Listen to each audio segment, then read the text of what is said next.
right, jumping straight into it. I get asked why I ride Japanese inline-4 sport bikes instead of sticking to American V-twins. And today, I'm going to tell you exactly why. And why tomorrow morning I'm trading my CB1000R for a 2026 CBR600RR. The short version, I've learned a lot about myself through motorcycles, and it's led me right back to something I didn't expect. My first real bike was a '93 CBR600 F2. That bike set the tone for everything that came after it.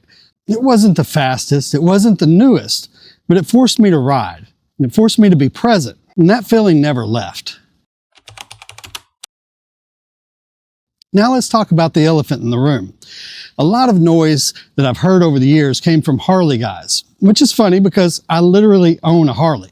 I go vroom, vroom, vroom in that chopper, yeah, I'm a motorcycle boy. A 2006 Dyna Low Rider to be exact. And I love that bike. But for whatever reason, some people treat motorcycle brands like teams. Like you have to pick one and stay loyal for life. And honestly, that's the kind of thinking that's been suffocating motorcycling. Let me give Harley credit where it's due. My Dyna is a calm bike, my take the long way home bike, my I don't need to escape anything today bike. When I'm on the Dyna, I'm relaxed. I breathe a little deeper. I'm grounded. But it's not the bike that I grab when my mind is loud. When I'm on my sport bike, especially an inline-4, everything locks in. Every part of the ride demands attention. Throttle, line choice, braking, body position, who's around me, where the exits are. It gives my brain exactly zero room for anxiety, worry, or intrusive thoughts. And that's not something that I get from every bike. And that ties into why I ride alone most of the time. In a group, someone's always unpredictable. Someone's pushing too hard or not enough, or thinking about impressing somebody instead of surviving the ride. Let's do it! Yeah! Hold on.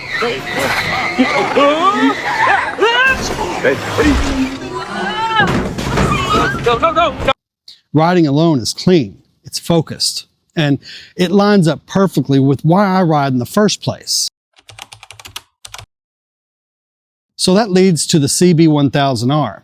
Amazing bike, not a single bad word to say about it. But lately, it's become almost too comfortable for me, too smooth and too easy. And when a bike stops demanding your attention, your mind starts wandering.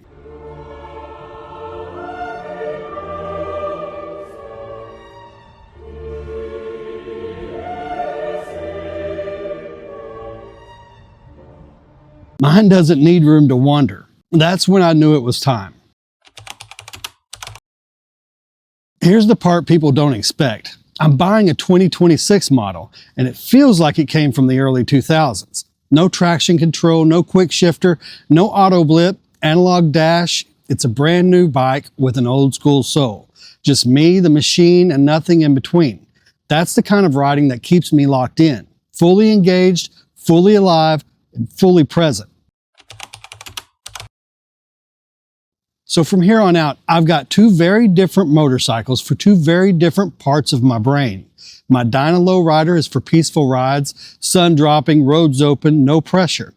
My CBR600RR, that will be for when I need the world to go quiet and everything in me to focus. And honestly, that balance is exactly what I've been missing. Now, the bigger topic. I do think motorcycling is shrinking. Not because people don't want to ride, but because the community keeps putting up walls.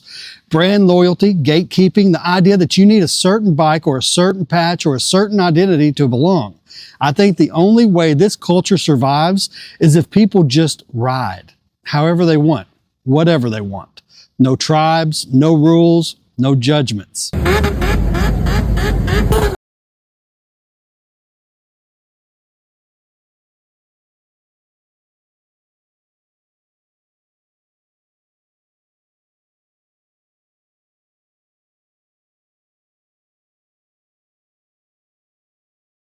The CB1000R goes tomorrow. The 2026 CBR600RR takes its place. The Harley stays because it fills a completely different role in my life. And at the end of the day, I ride because it quiets the chaos, because it makes sense when nothing else does. So why do you ride? What do you ride and why? I'd like to know down in the comments, and I'll read every single one. So thanks for hanging out with me. Ride safe, and I'll see you after I bring the new bike home.